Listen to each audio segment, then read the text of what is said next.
Hey guys, Joe here. I am back. I know it's been a long period off. My last video was just before Christmas. I think this now makes it vlog video number 5. I was hoping to get this out a little bit more regularly than I have managed to. However, as we all know, life gets in the way. I had a very busy Christmas period. I was away for a period of time as well. And then my work and my full-time job has just been super busy.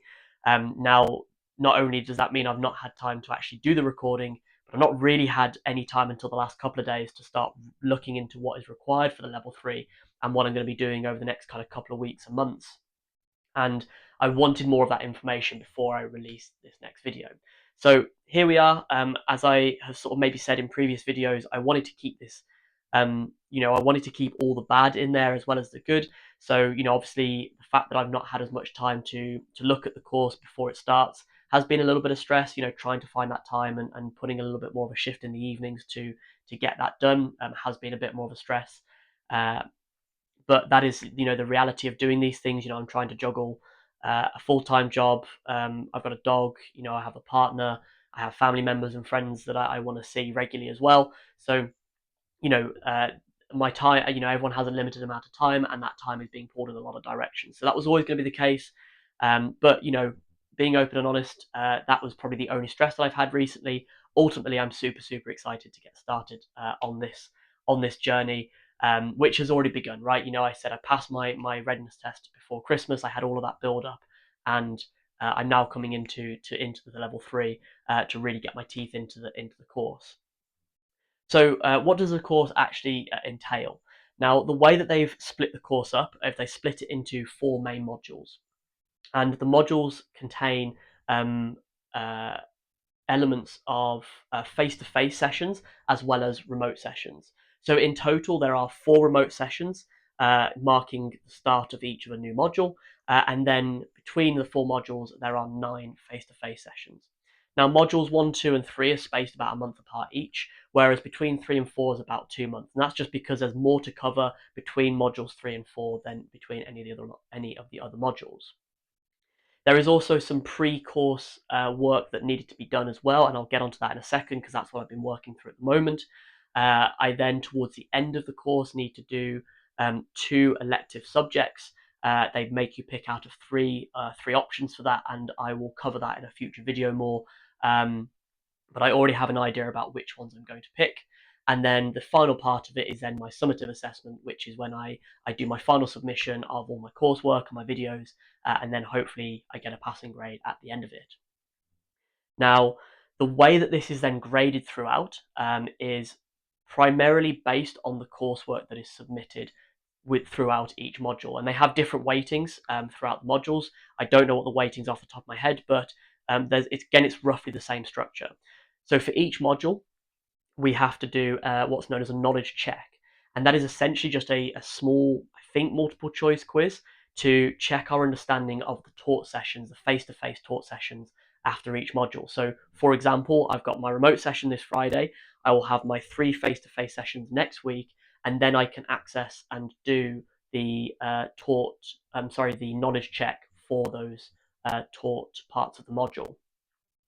There is then also a reflection section for each module as well, and that is a reflection on the lessons that have been learned. Now, I haven't looked into these in depth because I don't necessarily have access to them or don't necessarily want to access them at the moment. I'm imagining I'll get more information in the next week on this, but I'm kind of assuming that the reflections will be based around probably what I got from the course, maybe things around what I didn't find as beneficial, what things I might try and take into my coaching, how I'm going to take them into my coaching.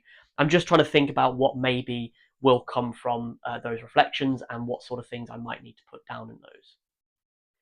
So that makes up a chunk of each of the modules. That makes up about half the work required for the modules. The other part then to each module is something that they call subject matter expert videos, or SMEs. And those SMEs are essentially like a self-taught part of the module.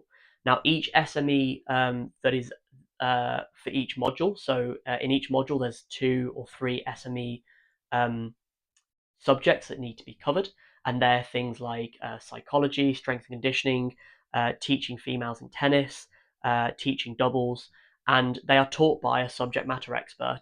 And again, it is a self-guided, self-taught element of the course. So, for example, in module one, there are two SMEs. I haven't looked exactly what those are yet, but I have to complete the videos and the related multiple choice quiz for both of those SMEs before the start of module two in order to get full marks.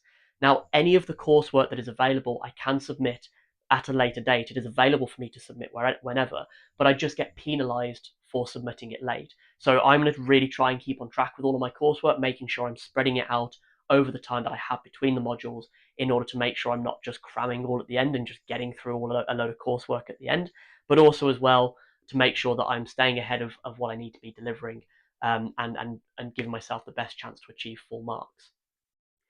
So that's kind of all the things I will then be marked on in terms of um, the knowledge check, the reflections that I have to do for each module, and then the SMEs. Then the final part of what I'll be marked on as well are things like demos and skills checks. So I believe that there is like a demo and skills check for a sort of like feeding drills for modules one and module two. I think there's also then elements of how I teach group sessions and individual sessions for the future modules, and there's also some things in there as well about player development. Now, I've not delved into too much detail yet about what each of those will entail. That's because even though I want an idea of what's coming up, I want to try and focus on the next task in hand so that I don't overwhelm myself with work and get too bogged down with what will be coming up. The marking itself, I believe the pass mark then is 60%, and as I said, all of those elements will be marked and have different weightings and contribute towards my final mark. So I believe the pass mark is 60%, and then past that, then there's also merit and distinction marks that are available as well. So obviously, really hoping for a pass at the end of all of this. If I could be getting those higher marks, then that'll be absolutely fantastic too. But we'll just wait and see how I get on through the course. I'm imagining that the sort of video assessments and things I have to do will carry heavier weighting than anything else. So what have I had to do then so far? As I mentioned, there was like a pre-course section to this.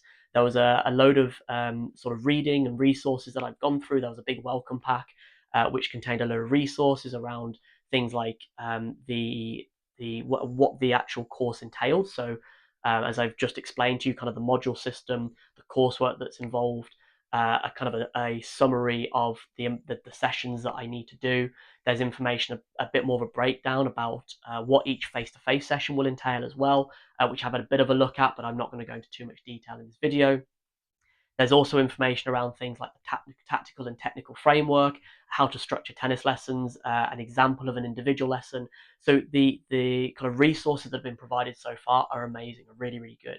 The only thing that I would say I wasn't 100% clear to me, but I think I've done it the right way around, is whether or not the kind of coursework, the pre-course coursework, was needed to be done before my start date on Friday.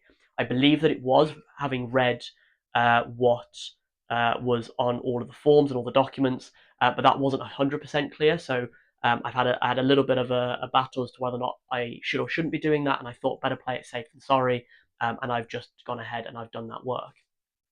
Now, what was actually involved wasn't huge amounts. There were two SME subjects to cover. One of them was strength and conditioning in tennis, and that was broken down into two parts. One of them kind of giving that overview of strength and conditioning in tennis and why it's important. And then the second one was kind of how to start integrating some strength and conditioning into tennis lessons.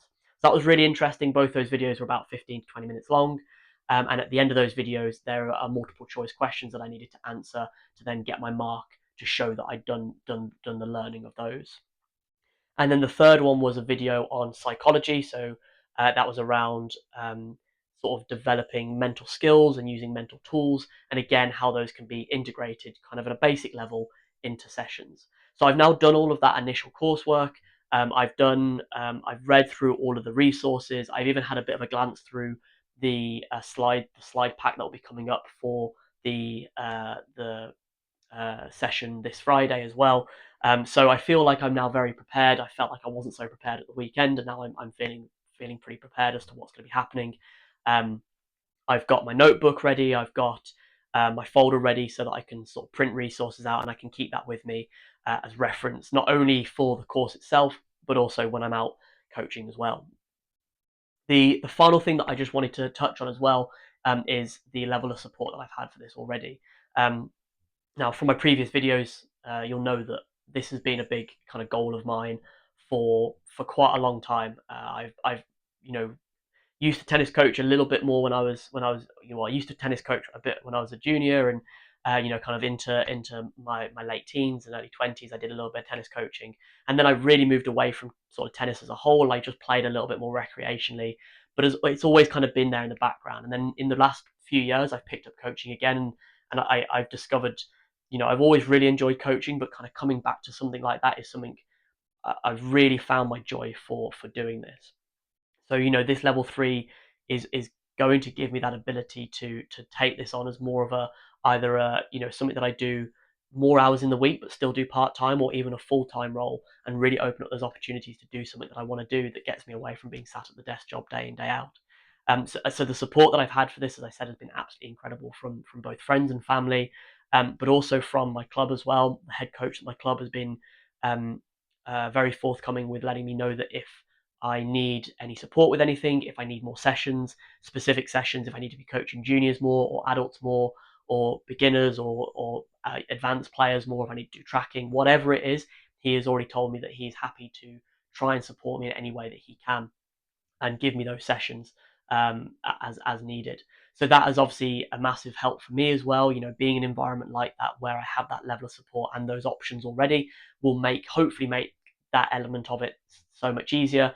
And I've already spoken to a couple of my clients about the fact that I'm doing this, and they have also said that they're happy to be filmed through sessions, and again be kind of maybe a bit of a guinea pig for some of the things that I'll be learning.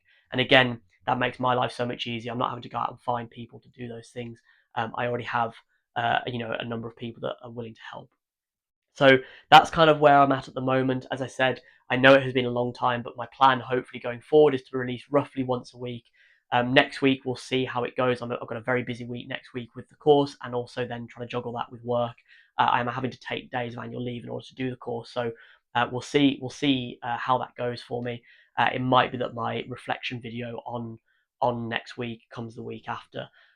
But if you've made it to the end of the video so far, thank you so much for listening. Please do like, subscribe, follow, give me a comment. It'd be great if any of you guys are also going through this course or similar courses, and I'd love to hear your feedback, how you're finding it. Please do drop me a like, a comment below, and I will do my best to reply to anyone that does. Thank you so much for listening, and I'll see you next time.